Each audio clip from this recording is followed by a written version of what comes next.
வணக்கம். இது உங்கள் இசைராஜா போலீஸ் அகாடமி கோவில்பட்டி. இன்னைக்கு டெட் எக்ஸாமில் ஃபர்ஸ்ட் அட்டெம்ப்டில் எப்படி கிளியர் பண்ணுறது அப்படிங்கிறத பற்றி தான் நான் உங்களுக்கு சொல்ல போகிறேன். இந்த வீடியோ ஸ்கிப் பண்ணாமல் முழுசாக பாருங்கள், சரிங்களா? டெட் எக்ஸாம் பேப்பர் 2 பார்த்தீங்கன்னா பிஎட் முடித்தவங்க எழுதலாம். இந்த பேப்பர் 2ல் பார்த்தீங்கன்னா நமக்கு மொத்தம் 150 கொஸ்டின் தராங்க. 150 கொஸ்டினில் தமிழ் 30 கொஸ்டின், இங்கிலீஷ் 30 கொஸ்டின், அதுபோக சைக்காலஜி 30 கொஸ்டின். இப்போ நீங்கள் சயின்ஸ் மேஜராக இருந்தீங்கன்னா சயின்ஸ்லேருந்து 30 கொஸ்டின், மேக்ஸில் 30 கொஸ்டின் கேட்பாங்க. இது சோசியல் மேஜராக இருந்தீங்க அப்படின்னா சோசியலில் மட்டும் 60 கொஸ்டின் கேட்பாங்க, சரிங்களா? இந்த 150க்கு நீங்கள் எத்தனை எடுத்தால் பாஸ் அப்படின்னு பார்த்தீங்கன்னா, ஜென்ரல் கேட்டகரியாக இருந்தீங்கன்னா 90 மார்க் எடுத்தால் பாஸ்.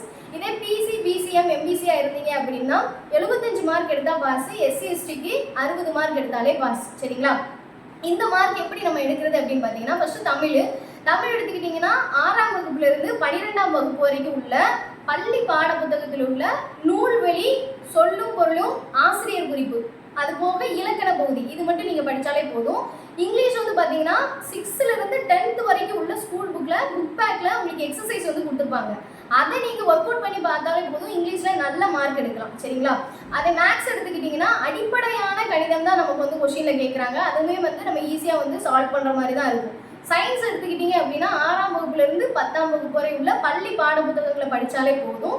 இதே நீங்கள் சோசியல் எடுத்துக்கிட்டிங்க அப்படின்னா சோசியலில் டாபிக் வைஸாக எல்லா லெசன்ஸுமே நீங்கள் படிச்சிட்டாலே போதும். நீங்கள் சோசியலுமே ஈஸியாக கிளியர் பண்ணலாம், சரிங்களா? இந்த வீடியோ உங்களுக்கு பிடிச்சிருந்ததுன்னா லைக் பண்ணுங்கள், ஷேர் பண்ணுங்கள், கமெண்ட் பண்ணுங்கள், சப்ஸ்கிரைப் பண்ண மறந்துடாதீங்க. நன்றி.